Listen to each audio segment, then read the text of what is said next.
पिछले 10 साल में 152 पेपर लीक हुए हैं और एक भी सजा नहीं मिली। 7.5 करोड़ युवाओं और उनके परिवार प्रभावित हुए हैं। ये आंकड़े बताए हैं लोकसभा में नेता प्रतिपक्ष राहुल गांधी ने और निशाना साधा है केंद्र सरकार और शिक्षा मंत्री धर्मेंद्र प्रधान पर। नमस्कार, आप देख रहे हैं द लेंस और मैं हूं आपके साथ पूनम हुसैन।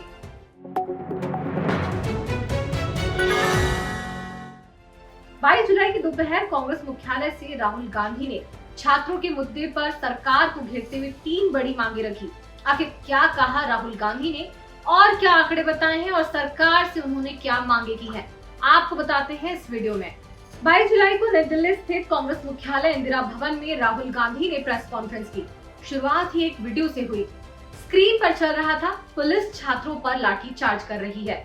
इस पर राहुल गांधी ने कहा कि देश के युवा शांतिपूर्ण तरीके से अपनी मांगे उठा रहे हैं, लेकिन उनके साथ कैसा व्यवहार किया जा रहा है, जैसे उन्होंने कोई अपराध किया हो। उन्होंने ये भी कहा कि युवा केवल एक निष्पक्ष शिक्षा व्यवस्था मांग रहे हैं, ये उनका अधिकार है। Why is this happening to our students? What exactly have our students done? Thousands and thousands of students, what have they done to have security forces aiming weapons at them, to be beaten up, to be thrashed, to be humiliated? What have they done? What have they done wrong? They are protesting peacefully. They are asking for their demands. They are asking for what this country owes them.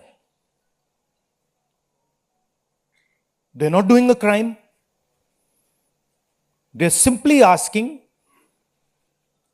that, listen, as students in this country, we deserve an education system that works.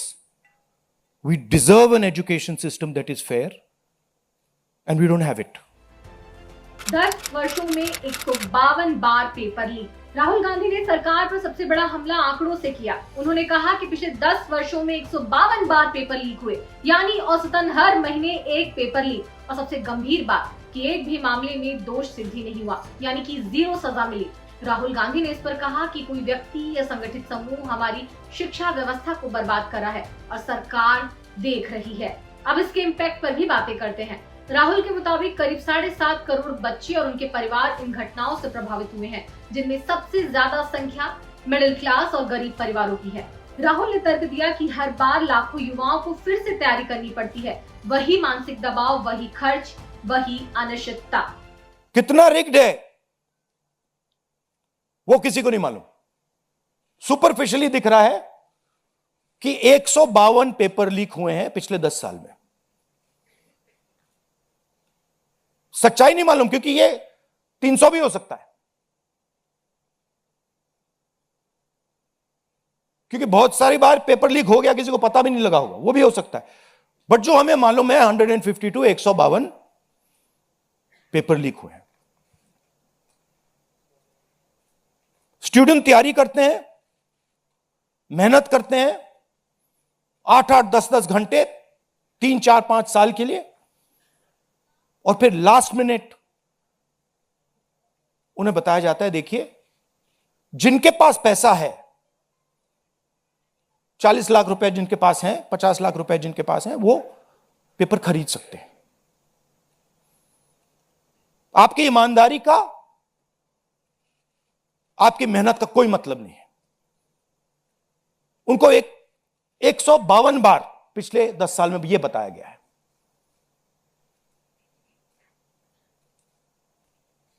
7.5 crore परिवारों को, students और परिवारों को paper leak ने damage किया है। महंगी शिक्षा और घटता budget.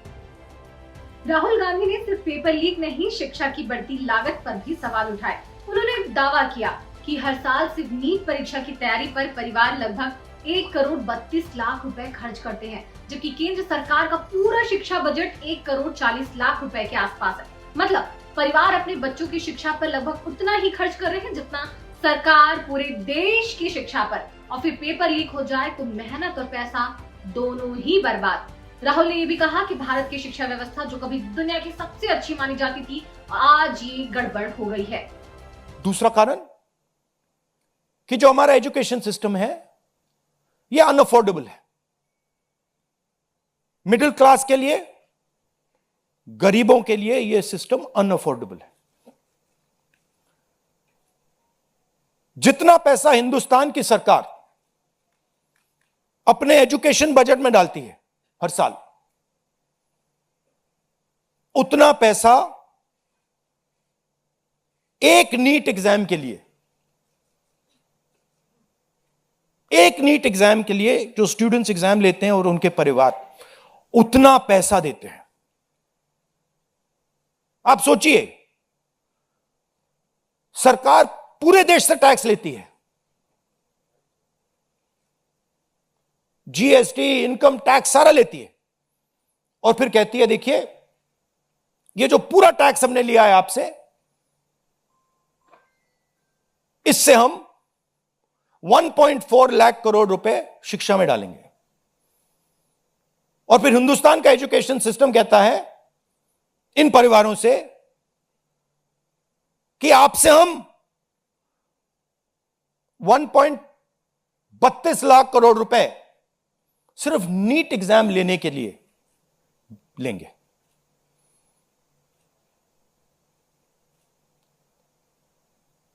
This is an insult to every single student in this country. This is an insult to every single family in this country. और ये कौन लोग हैं? ये मिडिल क्लास गरीब लोग हैं। ये अमीर लोगों का प्रॉब्लम नहीं है।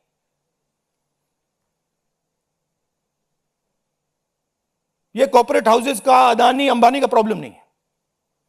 ये मिडिल क्लास और गरीबों का प्रॉब्लम है। तो ये है दूसरा कारण। रोजगार का संकट। राहुल गांधी ने इसे सिर्फ शिक्षा का मुद्दा नहीं, रोजगार का मुद्दा भी बताया। उन्होंने कहा कि विनिर्माण क्षेत्र कमजोर है, बाजार में चाइनीज सामान भरे पड़े हैं, नए उद्यमियों को लोन नहीं मिल रहा, सारा कर्ज बड़ी कंपनियों को दे दिया गया, एआई और आईटी से कॉर्पोरेट नौकरियां खत्म होते जा रही हैं, सार्वजनिक क्षेत्र का निजीकरण हो रहा है। नतीजा, युवाओं के पास सरकारी नौकरी ही एकमात्र विकल्प बची है, लेकिन उसे भी पेपर लीक ने महंगा और मुश्किल बना दिया है। एजुकेशन के बाद जो होना चाहिए, आप इंजीनियर बन गए, डॉक्टर बन गए, लॉयर बन गए, उसके बाद देश की कमिटमेंट होनी चाहिए कि हम आपको जॉब देंगे, रोजगार देंगे, फ्यूचर देंगे। देश का यही मतलब होता है।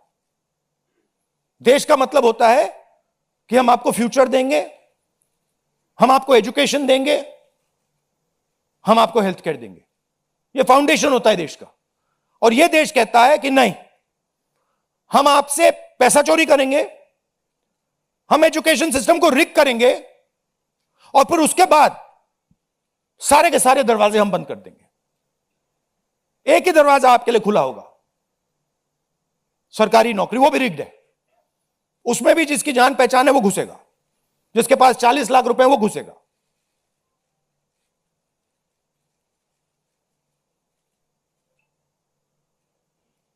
पहला दरवाजा मैन्युफैक्चरिंग, चाइना का माल कोने कोने में बिकता है, हिंदुस्तान की मैन्युफैक्चरिंग बैकबोन खत्म है, स्मॉल एंड मीडियम इंडस्ट्रीज खत्म है। पहला दरवाजा बंद। दूसरा दरवाजा एंटरप्रेन्योरशिप का। बैंक का सारा पैसा 2-3 बिजनेसेस के हाथ में जाता है। आप में से कोई एंटरप्रेन्योर बनना चाहता है, दरवाजा बंद। टीवी पे एड्स आएंगे, एंटरप्रेन्योर बनो। एंटरप्रेन्योर बनने के लिए लोन की जरूरत होती है, पैसे की जरूरत होती है, वो नहीं मिलेगा। दूसरा दरवाजा बंद। तीसरा दरवाजा कॉर्पोरेट जॉब, आईटी जॉब, जो हिंदुस्तान की सक्सेस रही है, उसको एआई ने खत्म कर दिया है, खत्म कर रहा है। पब्लिक सेक्टर बंद, पूरा प्राइवेटाइज कर दो, खत्म कर दो। तो एक ही रास्ता है, वो सरकार वाला, गवर्नमेंट एग्जाम। और फिर उसमें कहते हैं सबसे पहले पूरी अपनी आमदनी दो, उसके बाद हम सिस्टम को रिग करेंगे। और आप लोग मिडिल क्लास के लोग, गरीब लोग अपना पैसा डालो, और जिसके पास 40-50 लाख रुपए है वो पीछे से बैकडोर से घुस जाएगा। ये 3 कारण है कि दिल्ली के स्टूडेंट्स, हिंदुस्तान के स्टूडेंट्स गुस्से में है, बाहर है। इनको क्या कमिटमेंट चाहिए? इस प्रेस कॉन्फ्रेंस के जरिए राहुल गांधी ने सरकार से 3 मांगे की हैं। पहली मांग, इस्तीफा। शिक्षा मंत्री धर्मेंद्र प्रधान को पद से हटाया जाए। आरोप लगाया कि वो अपने दायित्व निभाने में विफल रहे हैं। लगातार पेपर लीक हुए हैं, शिक्षा व्यवस्था को नुकसान पहुंचाया गया है। ये कुछ ज्यादा नहीं मांग रहे। सबसे पहला कमिटमेंट जो सिंबल है इस चीज का, धर्मेंद्र प्रधान मिनिस्टर, सबसे पहले आप सिंबल को हटाइए। बड़ी बात नहीं है। सुसाइड हुए हैं बच्चों के, 152 पेपर लीक्स हुए। स्टूडेंट्स की पहली मांग यह है, इनको हटाइए। दूसरी मांग, जवाबदेही। युवाओं पर कार्रवाई करने का आदेश देने और उसे लागू करने वालों की जवाबदेही तय हो। राहुल ने यह भी कहा कि किसी भी दोषी को बख्शा नहीं जाना चाहिए। दूसरी मांग, जिन्होंने स्टूडेंट्स पर आक्रमण किया है, जो आपने अभी वीडियो देखा, पूरी सोशल मीडिया पे, मतलब हजारों स्टूडेंट्स पे लाठी चल रही है, राइफल्स पॉइंट हो रही हैं, टांगे तोड़ी जा रही हैं, पेलेट गन से मारा जा रहा है। यह आतंकवादी नहीं है, यह हमारा फ्यूचर है, यह हमारे दुश्मन नहीं है, ये हमारे लोग हैं, हमारा फ्यूचर है। तो इन लोगों पर जिन्होंने वायलेंस किया है, हिंसा की है, इन पर एक्शन होना चाहिए। यह स्टूडेंट्स की दूसरी मांग है। तीसरी मांग, माफी। सरकार युवाओं से माफी मांगे। राहुल ने कहा कि पूरी शिक्षा व्यवस्था के लिए सरकार जिम्मेदार है। नैतिक जिम्मेदारी लेते हुए सरकार को युवाओं से माफी मांगनी चाहिए। और तीसरी मांग, जो इस पूरे सिस्टम को चलाते हैं, उनको स्टूडेंट से अपोलोजाइज करना चाहिए, रिस्पेक्टफुली, कि गलती हो गई, जो हुआ वो नहीं होना चाहिए था, आप लोगों को चोट लगी है, हम अपनी गलती मांगते हैं, कोई बड़ी बात नहीं है। राहुल गांधी का सबसे बड़ा सवाल यही था। सवाल ये कि हमारे इस देश के बच्चों के साथ ऐसा क्यों हो रहा है, आखिर उन्होंने क्या गलत किया है। उनके सामने सुरक्षा बल हथियार ताने खड़े हैं, वे शांतिपूर्ण प्रदर्शन कर रहे हैं, ये देश उन पर है। कांग्रेस का स्टैंड साफ है कि हम युवाओं की भावनाओं और मांगों के साथ खड़े हैं, और अब ये लड़ाई सड़क से संसद तक पहुंच गई है। बहरहाल 152 पेपर लीक, 0 सजा, 7.5 करोड़ लोग प्रभावित, और मांग मंत्री का इस्तीफा, जवाबदेही और माफी। राहुल गांधी ने साफ तौर पर कहा कि जब तक पेपर लीक पर सख्त कार्रवाई और सिस्टम में सुधार नहीं होगा, युवाओं का आक्रोश कम नहीं होगा। अब देखना यह है कि सरकार इन आरोपों और मांगों पर क्या जवाब देती है। क्या लगता है आपको, शिक्षा मंत्री का इस्तीफा आखिर कब आएगा? कमेंट में अपनी राय हमें जरूर बताएं और इस रिपोर्ट को भी शेयर करें। द लेंस आपके सवालों के साथ खड़ा है। द लेंस को सब्सक्राइब कर हमारी पत्रकारिता की ताकत जरूर बनिएगा। मिलते हैं अगली रिपोर्ट में नए वीडियो के साथ। धन्यवाद।